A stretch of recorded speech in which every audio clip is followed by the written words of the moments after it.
In this video, we're going to give you a behind-the-scenes look on how we built this mantle. The builder contacted us. The mantle they had here was wood, and it was too close to the top of the fireplace. Non-combustible or combustible material too close to the top, so we had to. They called us, needed a solution, so we built this concrete mantle. So it meet the non-combustible material requirements. And so we'll give you a behind the scenes look in this video on how we did that.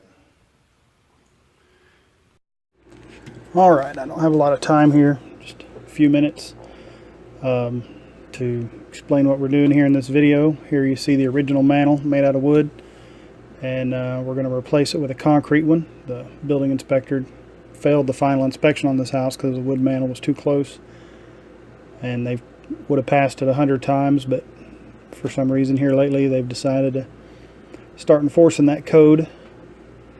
So the builder called me, wanted a solution to his problem, so we decided to build him a mantle out of GFRC, and I used the Trinic GFRC.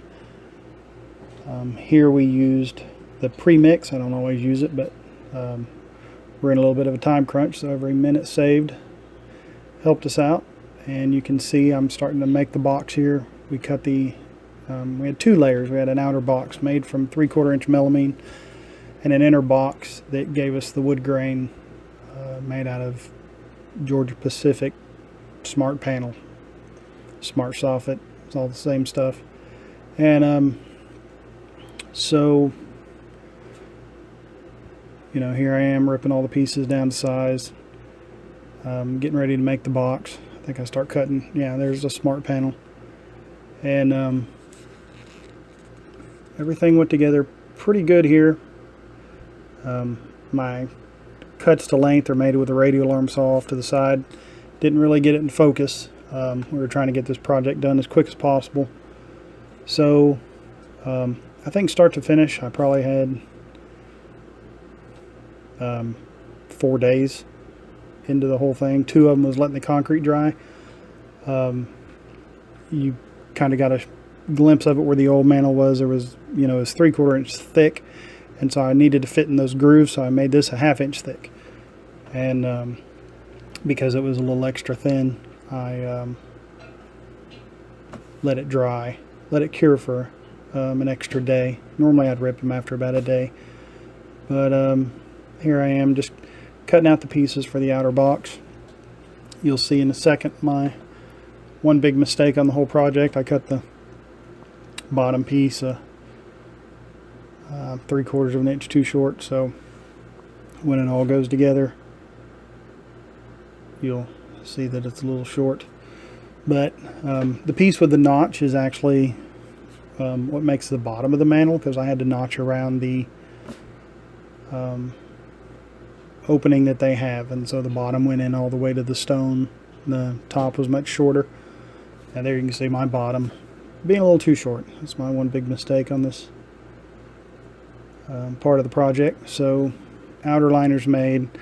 Most of these videos are just me, or most of these time-lapse photos are me just cutting the extra pieces.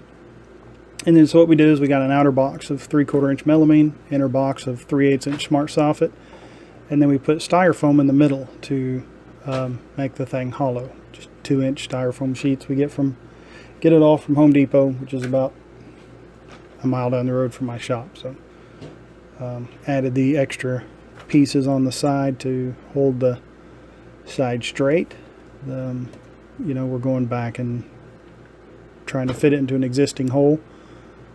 You know, it's easier to put these things in the beginning and then let everybody put their finished materials to it. But here we're actually trying to fit in a hole, and everything was made perfectly straight. Trim carpenter did an excellent job on the first mantle.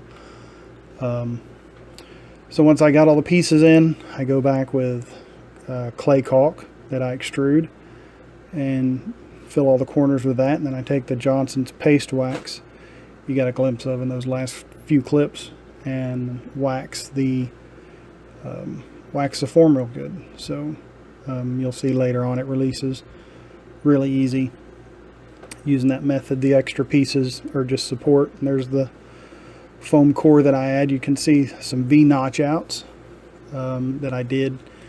You'll see those later once we remove the foam core from the finished piece, that it just adds an extra brace, tying that top and bottom together. So here it is after we poured it. I tried to take video of us pouring it, but I guess the battery died in the camera or something. Murphy's Law, when you're in a hurry, you're going to screw something up. So better the video than the mantle. Here it is after we poured it. We started wrecking it off the form. This is about 2 days later.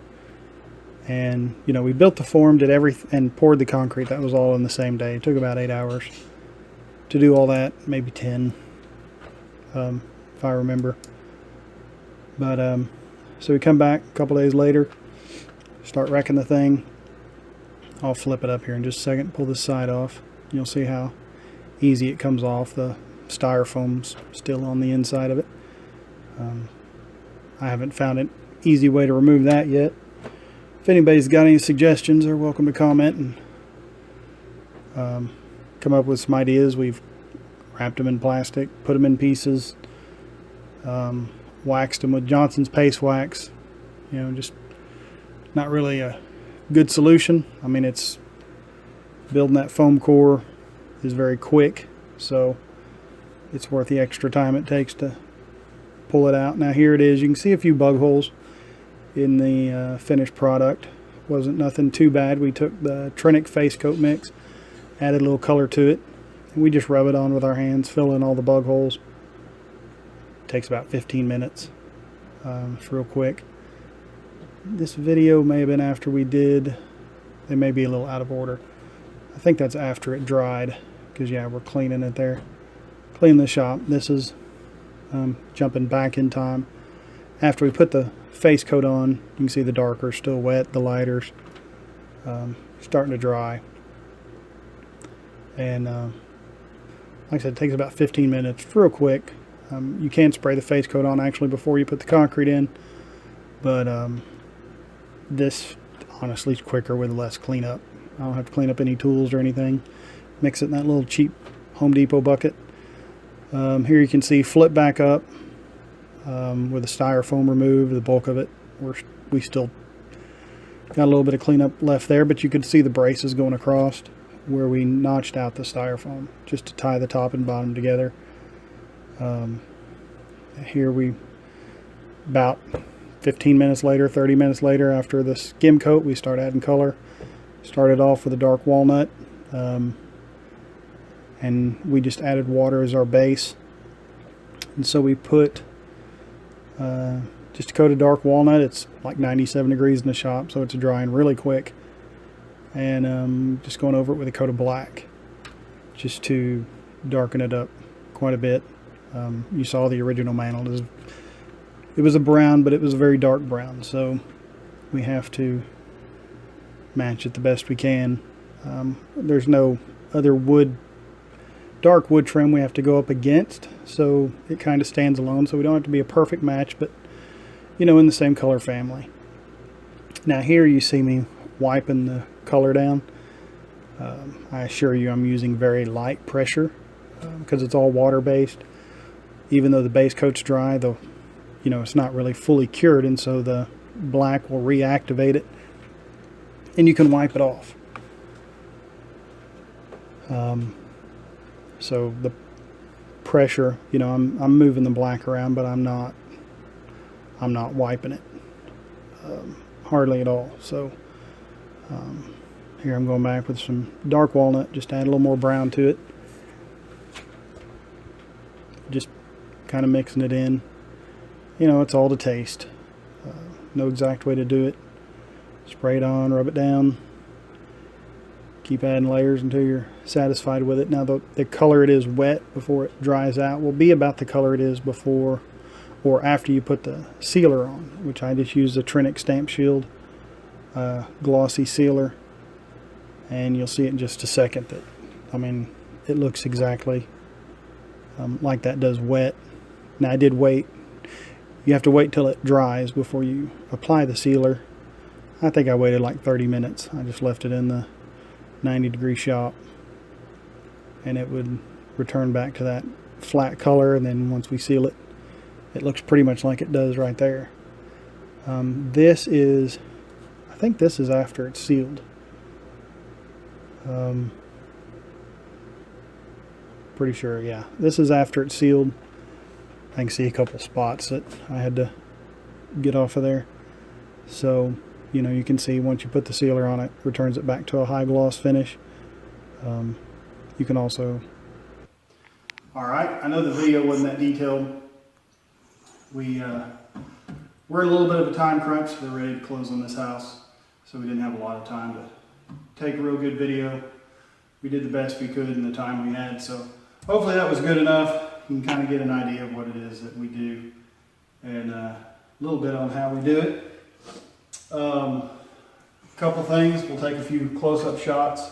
One of the things that made this mantel a little more custom was the way they built this. We had to run the concrete all the way back to above the stone, so the bottom depth is a lot deeper than the top depth, and that will kind of explain why the form was the shape it was, why one side was so much higher.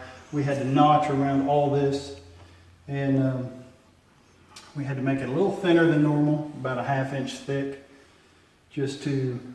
because they went in with 3/4, and so we had to fit all the grooves that they had already had. So completely custom, completely made to fit this one spot, and colored to match the original. And I'll include some pictures of the original in this video. So anyway, that's it. Hope you enjoyed the video. Have a good day. Don't forget to check out DIYHomesmith.com. It will have all the links to our social media accounts, and we also do make house plans, full house plans, for $20. And that's it. Thanks for watching. Don't forget to tune into the next video.